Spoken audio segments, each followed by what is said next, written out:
बार फिर खुशामदीद।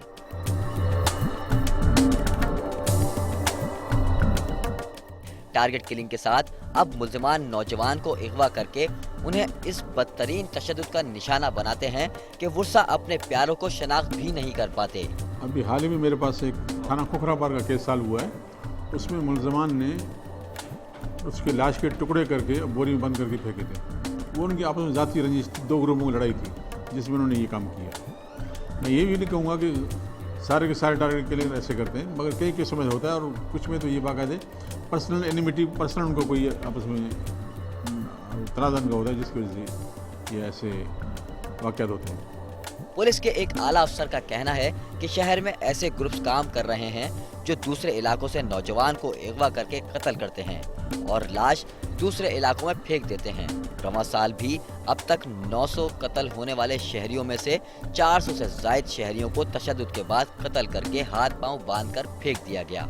इसके अंदर जो है ना वो बाकायदा जो अगर टारगेट करके किसी को किडनैप किया जाता है तो इसका मकसद जो है वो एक तो उसको टेरराइज़ करना होता है, दहशत ज़दा करना होता है, और दूसरा ये एक इंतकामी मेंटालिटी की भी अक्कासी करती है कि जिससे वो अपने इस इंतकामी कार्रवाई को तस्कीन पहुंचाते हैं और एक मैसेज देते हैं। अपने गुस्से का, अंदर के गुस्से का इज़हार। आप देखें कभी लाइन आर्डर होता है तो आप देखें रोडों ने तो कसूर नहीं किया, फिर लाइटों ने कसूर नहीं किया, लोग लाइटें तोड़ देते हैं, रोड जल जाते हैं, टायर जलते हैं। ये क्यों? अपने गुस्से का इज़हार है अंदर का। अब उसमें जो अभी खोखराबाद का केस जब सॉल्व किया उसमें उसके भाई, जो मारने वाले के भाई को कत्ल किया था और मुखबरी से लड़का नहीं की थी, तो अपने भैया को था कि मेरे भाई को कत्ल किया गया और मुखबरी से नहीं की है, इसलिए उसे टुकड़े टुकड़े करके लाश फेंक दिया।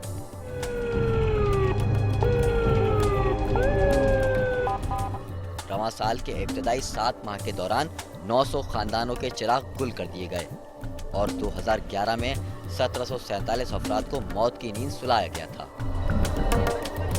साल 2012 में टारगेट किलिंग अपने उरूज पर रही। साल 2012 के पहले महीने में दहशतगर्दों ने 98 अफराद को मौत के घाट उतारा। फरवरी में 115 अफराद को कत्ल किया गया और मार्च का महीना भी शहरियों के लिए कोई अच्छा साबित नहीं हुआ। इस माह में भी 117 अफराद को मौत की वादी में भेज दिया गया। अप्रैल में 165, मई में 182, जबकि जून का महीना भी इंतहाई खून रेजी साबित हुआ। इस महीने में 200 से ज़ायद अफराद को इंतहाई बेदर्दी से कत्ल किया गया, जिसमें तकरीबन 100 से ज़ायद अफराद को अगवा करने के बाद बदतरीन तशद्दुद करके जिस्म के मुख्तलिफ आज़ा को काटा गया और बोरी में बंद करके फेंका गया। माह जुलाई के इब्तदाई 12 रोज में 120 से ज़ायद अफराद को मौत की नींद सुलाया गया, जिसमें 40 से ज़ायद अफराद को अगवा के बाद तशद्दुद करके कत्ल किया गया। रवां साल के 7 माह के दौरान 500 से ज़ायद शहरियों की जानें बोरी में बंद हो चुकी हैं। मुल्जिमान बोरी बंद लाशों को या तो चलती गाड़ी से सड़क किनारे फेंक कर फरार हो जाते हैं या कचरा कुंडी और नदी में इनकी तशद्दुद-ज़दा लाशें फेंकी जाती हैं।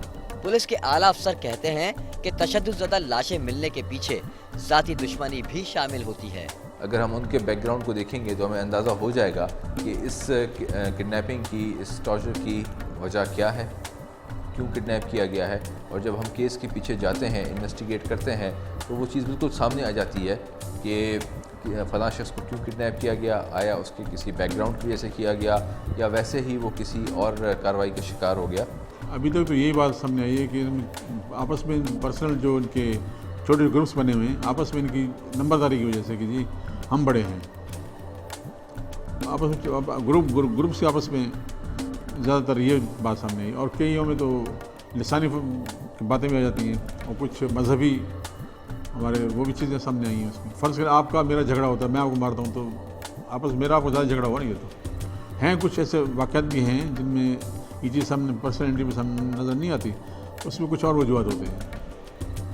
शहर में दहशतगर्द लोगों की जिंदगियों का खात्मा कर रहे हैं और आला पुलिस अफसरान अपने दफ्तरों में अमन व अमान की सूरत हाल पर मीटिंग करते रहते हैं और पुलिस को हाई अलर्ट करके शहर भर में स्नैप चेकिंग का सिलसिला शुरू कर दिया जाता है।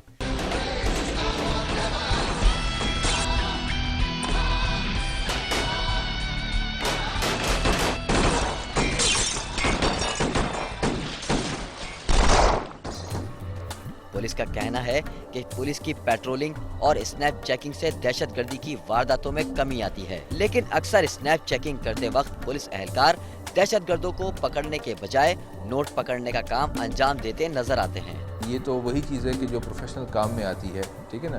اگر ہم یہ چیزیں بھی نہ کریں تو اس سے جو ہے وہ جو جرائم ہو رہے ہیں یقیناً اس سے بڑھ جائیں گے. اور میٹنگز کرنے کا مقصد یہی ہوتا ہے نا کہ اس جو چیز کرائم ہو رہا ہے اس کو کیسے کنٹرول کیا جائے. چیکنگ کی آپ نے بات کی تو چیکنگ یقیناً اس میں ایک یہ ایلیمنٹ ہوتا ہے نا کہ رات کو دن کو جس وقت بھی ہم کرتے ہیں تو ایک پولیس کی پریزنس ہوتی ہے، ویزیبلٹی ہوتی ہے، اس سے یقیناً کرائم کو کنٹرول کرنے میں بڑی مدد ملتی ہے.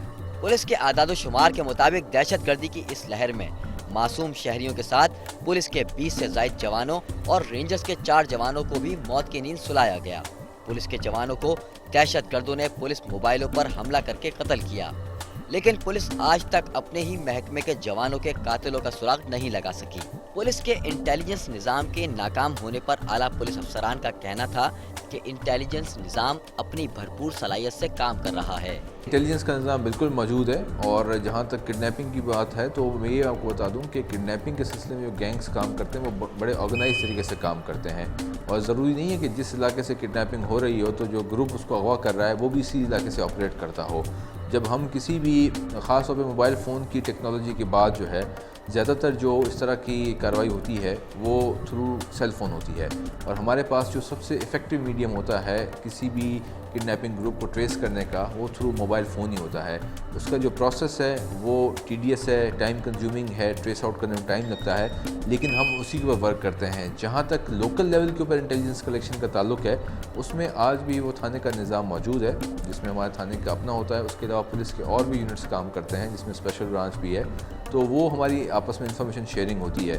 تو یہ کہنا کہ وہ انٹیلیجنس کا نظام مؤثر نہیں ہے وہ میں سمجھتا ہوں کہ بالکل 100% ٹھیک نہیں ہوگا. ہاں اس کو بہتر کرنے کی اور ضرورت ہے. پولیس کا دعویٰ اپنی جگہ، لیکن اس کے باوجود شہر کے مختلف علاقوں میں دہشت گردوں کے قائم ٹارچر سیل کا سراغ نہیں لگایا جا سکا. اور شہر میں موجود دہشت گرد دن دہاڑے نوجوانوں کو اغوا کرنے کے بعد ٹارچر سیل میں تشدد کا نشانہ بنانے کے بعد ان کی زندگیوں کو ایک بوری میں بند کر کے پھینک دیتے ہیں. کراچی ایک بہت بڑا شہر ہے. اس کے ایک تھانے کی حدود میں بھی نا 7-7 8-8 لوگ کی آبادی آ جاتی ہے. اگر آپ گھروں کو کاؤنٹ کریں اور اس کے بعد وہاں سے دیکھیں کہ جی اگر اس طرح کا کوئی مشکوک گھر ہے تو اس کو جو ٹریس آؤٹ کرنا، اس کو پن پوائنٹ کرنا، وہ مطلب عملی طور کے اوپر جو ہے وہ اگر اس کو کیا جائے تو وہ کوئی اتنا سمپل کام بھی نہیں ہے اس کا، ٹھیک ہے.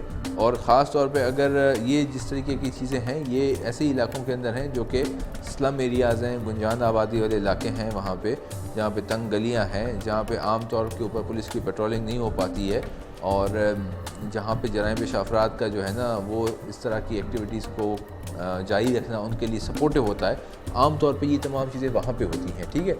اور اس میں یہ نہیں کہ وہ ایریاز آئیڈینٹیفائڈ نہیں ہیں، وہ ایریاز آئیڈینٹیفائڈ بھی ہیں اور وہ شروع سے ان کی ہسٹری بھی ایسی ہے کہ وہ جرائم پیشہ علاقوں کے طور کے اوپر جانے جاتے ہیں وہاں پہ.